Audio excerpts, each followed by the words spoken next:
And now I want to welcome Stanley Ridgley to the PAS Report. Stanley is a full professor at Drexel University. He is a former Army intelligence officer, and he is the author of a brand new book, Brutal Minds, The Dark World of Left-Wing Brainwashing in Our Universities. It's certainly one of the biggest problems we face because everything bleeds out into the society from the university system.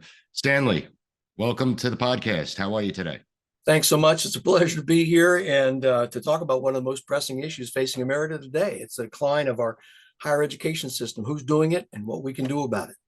It's such an important topic. And one of the things that really jumped out at me when I was reading your book is that you say it's the anti-intellectual takeover. And this is very important in the world of academia, where you have a bunch of people that are posing as intellectuals, but they're not about intellectualism. They're not about trying to seek out the truth or asking questions to get students to think critically. It's been about indoctrination, but it's moved further than that, as you explained. So can you explain to the audience what you mean?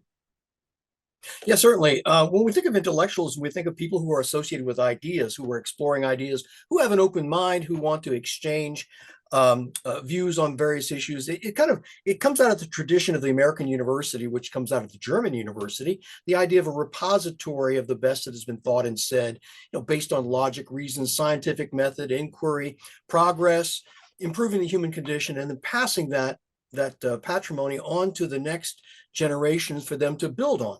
Now, the anti-intellectualists who are, growing on our college campus, their presence is ever growing on our college campuses, don't think of the university that way. In fact, they view the university as a crucible of indoctrination, that they have been admitted into the halls of truth with their particular ideology, which happens to be crypto-Maoist and Marxist.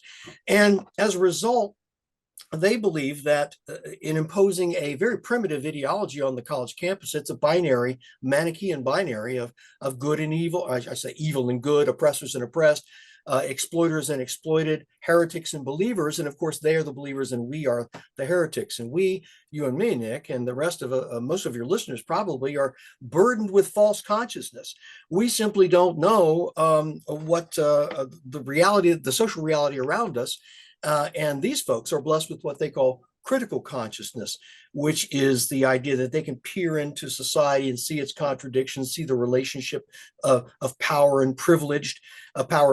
And the problem for them is to bring us to critical consciousness, which is basically indoctrination. It is. And it's been getting worse and worse throughout Yeah. the years. I mean, we just had an example recently, and I forget the college that it was on, but where a college professor actually solicited donations from her students for extra credit. And if you didn't contribute to her and her left-wing causes, particularly one was a pro-choice movement, pro-abortion movement, then the student wouldn't be able to get extra credit. At what point did academia change? I mean, let's be honest here. Academia has been controlled by the left for quite some time. It's not like this is really new. We've been hearing calls about progressive indoctrination for 40 years, but something over the course of the last 10 years has changed. And you say it's a movement towards re-education camps. That's what the real goal is in mind. Can you explain that? I certainly can. The change has accelerated.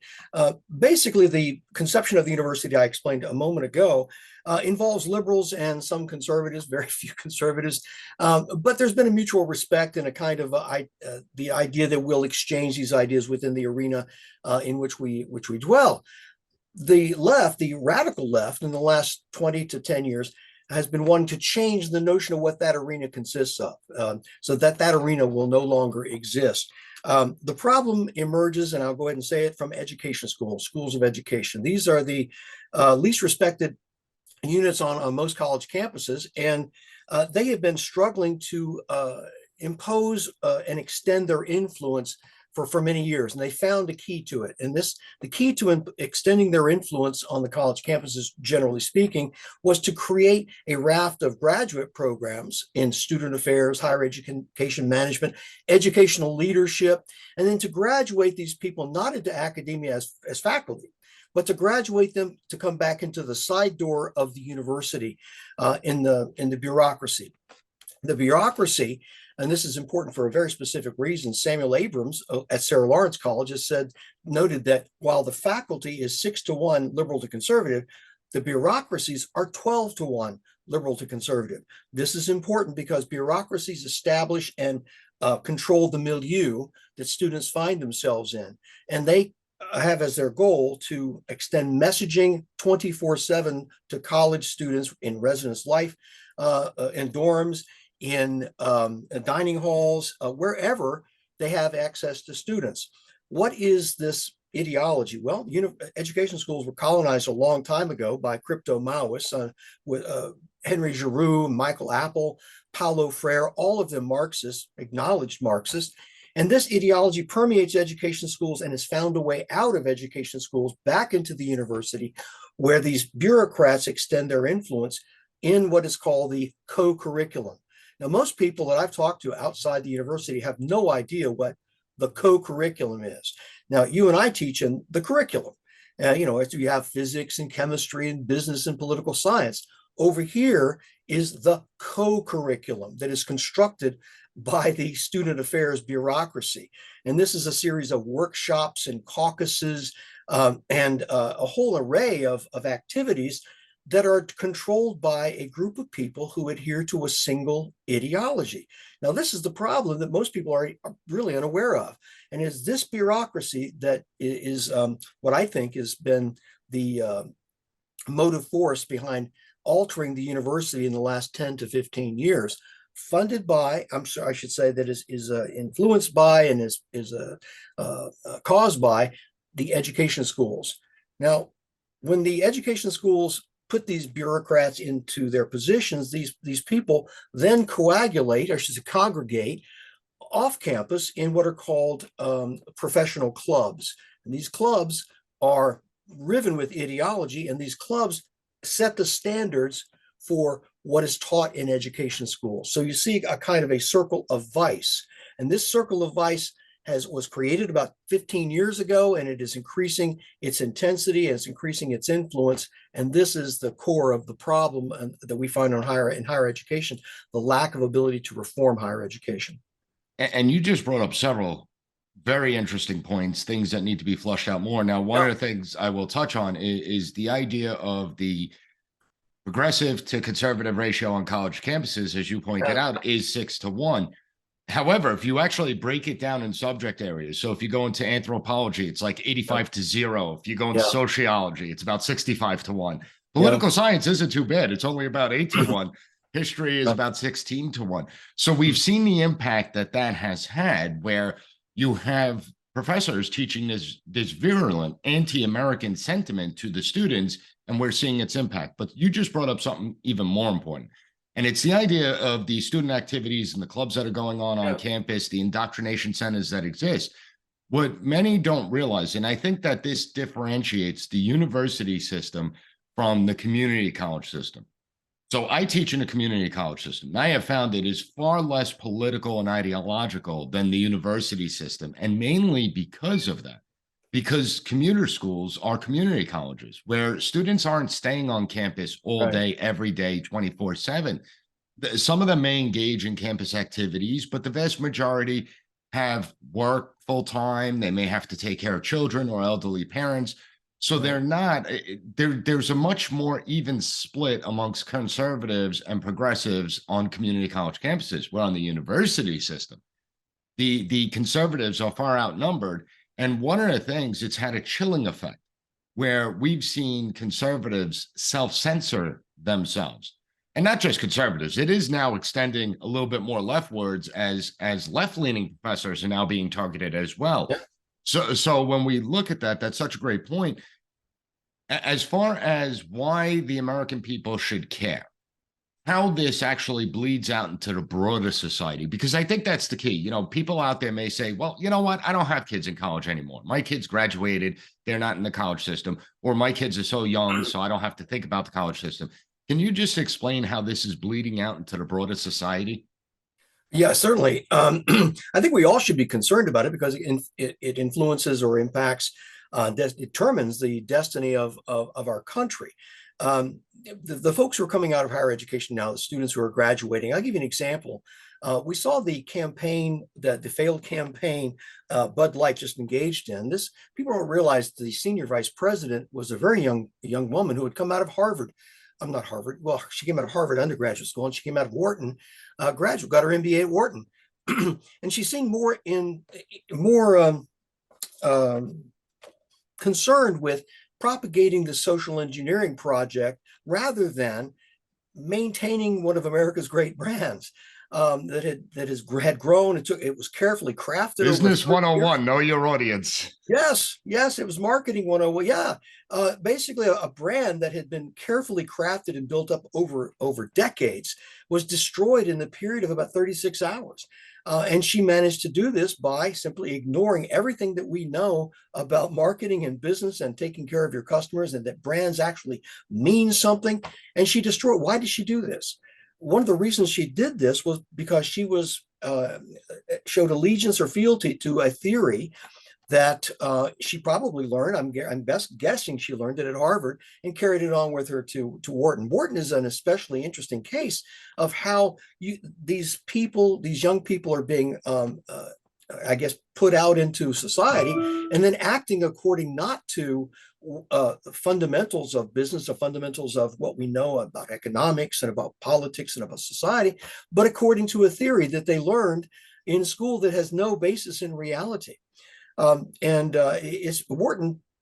I was just looking at the Wharton site the other day, and I look at a quote that they're highlighting on the Wharton book, and it was a young woman who was excited to become a Wharton MBA, and she's there, and the quote was, "I feel comfortable enough to make myself vulnerable." Now, that makes no sense. I would rather have someone who's going to learn some hardcore business principles and to act in a way that's going to take care of shareholders and ensure that the brand thrives and ensures that people are getting what they want at a price they're willing to pay. But here she's kind of a narcissistic kind of Generation Z attitude that, well, I feel so comfortable enough to be vulnerable. That makes no sense in the context of a business school or in itself. That's the kind of deleterious result that I'm seeing, that people feel it's okay to do this kind of public psychotherapy, self-psychotherapy, make these kinds of comments, and to think it's being profound or in some way. So I think we all should be concerned about the results of what's going on the college campus and who's in charge, who is calling the shots, because they're producing a generation of people just like this, like the woman who ran the Bud Light campaign, the woman I just mentioned to you on the Wharton website. More and more of these people are assuming positions of power and controlling what we see, and controlling largely and to greater extent what we do each day, the choices we have available to us. Rather than improving the human condition, I think that they are involved in doing something more nefarious. And I think that's key, because what you're talking about is how this has been ongoing for quite some time. We're now seeing the effects of this, that these people go into these positions and they teach and indoctrinate the student body, knowing full well that one day these students are going to be the business leaders. They are going to become the policymakers. They are going to become the lawyers. And when we see this radical push, particularly with diversity, equity, inclusion, and social justice, I mean, I've written numerous pieces on campus reform about this. Campus reform focuses on this. When you look at this push, how it's now part of almost every single degree requirement that exists, including in medical schools, to study to become an OBGYN, they are now trying to dilute what gender really means, and they're really doing a disservice to their own profession. Do you think that there's so much damage that the universities are inflicting on themselves, all self-inflicted wounds, that they're going to be facing a reckoning within the next few years? One hopes that the reckoning is coming, and I'm hoping it's coming sooner than the next few years. I think we see some glimmers of what is possible happening in Florida, certainly happening in Texas and in Iowa. And I'm just delighted to see that there is a pushback on this and a rollback, if you will. I think that the diversity, equity, and inclusion is a special example, a special case of my PhD is in Soviet ideology, and I date myself with that because I came out of Duke University back in the late 80s, just as the Soviet Union was crumbling. So I know a great deal about Soviet ideology and how they utilized the bureaucracy to control institutions like the military. And I see DEI as a kind of a corollary analog of the old NKVD commissariat that controlled the military. You've got this separate hierarchy of people who are concerned not with education of young people, not concerned with producing wealth, not concerned with bettering the human condition, but concerned with ideological orthodoxy. And these persons in the DEI hierarchy, they don't really know anything. They don't really do anything except ensure the loyalty and the fealty and the knee-jerk, I would say, genuflections of the faculty and staff and students to a particular ideology, which is grounded in this Manichaean binary I mentioned earlier. That's what they do, up and down the line. It's not clear who they report to or what their powers are. Do they report to the department where they're assigned, or do they report to this hierarchy over here, very much like the NKVD officer, the political commissars used to do? And I think this is one of the most noxious aspects of this new regime that came out of, unfortunately, the death of George Floyd in 2020, ignited the left and made them bold. It emboldened them to push forward on a host of fronts, not just the DEI front, but a host of fronts to enact what they had always dreamed of. And in other words, transforming higher education. These are not intellectuals. These are not faculty. These are people who are occupy the bureaucrat positions. And one of the mottos of one of these off-campus groups that I've mentioned that sets the standards for education schools, the motto is boldly transforming higher education. Boldly transform. Now, who are these people that are boldly transforming higher education? No one asked them to transform anything. We just want them to make sure the sound system works and the pizza's hot. That's what their jobs are. And organized karaoke night and an ultimate game of frisbee, game of ultimate frisbee, and yet here we find themselves climbing this ladder of the self-description of we're college educators too, and we're going to establish a co-curriculum of fake faculty, fake courses, fake transcripts. Even we have Rutgers and St. John's giving these fake transcripts for these fake courses taught by these fake faculty, and people are simply unaware that this is what is happening. Even my faculty colleagues, God bless them, many of them continue to cast their gaze off the campus at the far right, at state legislators who simply don't understand these deep issues, perhaps even a Bible thumper or two, parents who don't really understand the issues. This is who they're focused on. Domestic terrorists. Yeah, yes, they're focused on these folks over here when the enemy is already inside the wire, right behind them. They despise faculty. They want to be faculty too. They're upset because they can't be faculty. And so they teach these fake classes and they call themselves at their conferences college educators. I've read their material. I've read their books. It's really a pathetic enterprise all the way around. But the problem is that they have a lot of power. And they have this 12-to-1 cant of liberal to conservative.